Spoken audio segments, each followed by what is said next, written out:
आज हम आपको देवों के देव महादेव के शिवलिंग जो कि खरगूपुर गोंडा में स्थित है उसके दर्शन कराएंगे। इस शिवलिंग की भी एक कथा है जिससे पहले हम लोग परिचित हो जाते हैं, उसके बाद आपको दर्शन कराते हैं। ये खरगूपुर गोंडा से 31 किलोमीटर की दूरी पर है। ये पृथ्वीनाथ मंदिर का शिवलिंग है। ये वर्तमान में समतल भूमि से लगभग 10 मीटर ऊपर एक टीले पर स्थित है। इसके बारे में कथा है कि ये 5000 वर्ष पूर्व द्वापर युग में जब पांडव अज्ञातवास में थे उस समय भीम ने इसकी स्थापना की थी। इसके पीछे की कथा ये है कि उस समय बकासुर नाम का एक राक्षस था जो कि वहाँ पे गांव वालों से रोज बहुत सारा अनाज और एक मनुष्य को खाने के लिए मांगता था। एक बार जहाँ ये पांडव ब्राह्मण के घर में रहते थे, उनके बच्चे को बकासुर को दिया गया, तो उस बच्चे के साथ भीम भी गए और बकासुर राक्षस से उन्होंने युद्ध करके उसका वध कर दिया। क्योंकि बकासुर राक्षस ब्राह्मण जात का था, इसलिए इनके ऊपर ब्रह्म हत्या का दोष लगा। उस ब्रह्म हत्या से मुक्ति पाने के लिए उन्होंने इस शिवलिंग की स्थापना की। ये शिवलिंग कसौटी नाम के पत्थर का बना हुआ है और उस समय इसको भीमेश्वर नाम से जाना गया। बाद में ये धीरे धीरे ये शिवलिंग धरती के अंदर समा गया।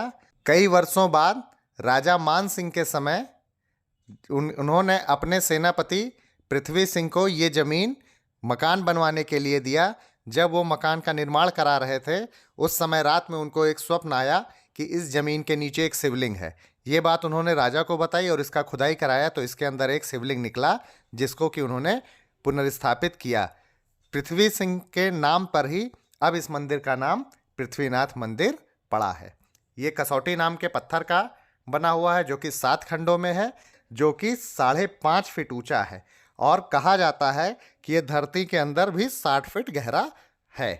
यहाँ पे ये देखिए भव्य मंदिर पृथ्वीनाथ का बना हुआ है, जहाँ पे देवों के देव महादेव का विश्व का सबसे बड़ा शिवलिंग स्थापित है जो कि 5.5 फुट ऊंचा है। ये इसके प्रांगण को आप देखिए, इसमें दोनों तरफ से रास्ता है।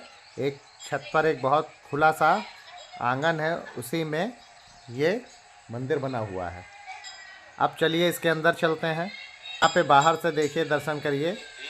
यहाँ पे ये सबसे बड़ा शिवलिंग यहीं पे ये स्थापित है।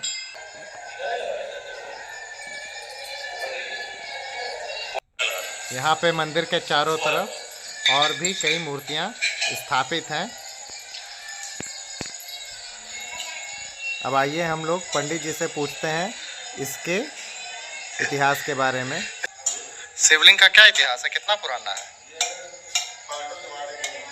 जी, अच्छा अच्छा। एक बार और दर्शन कर लीजिए महादेव का।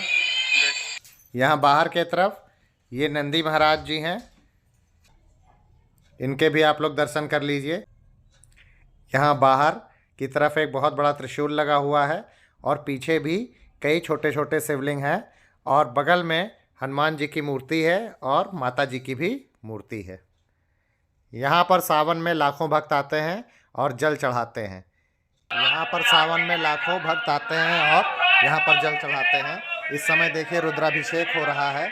इस शिवलिंग की ऊंचाई इतनी है कि बिना एड़ी उठाए आप इस पे जलाभिषेक नहीं कर सकते हैं। यहाँ पर दर्शन मात्र से ही मन में बहुत शांति मिलती है और महादेव का आशीर्वाद प्राप्त होता है।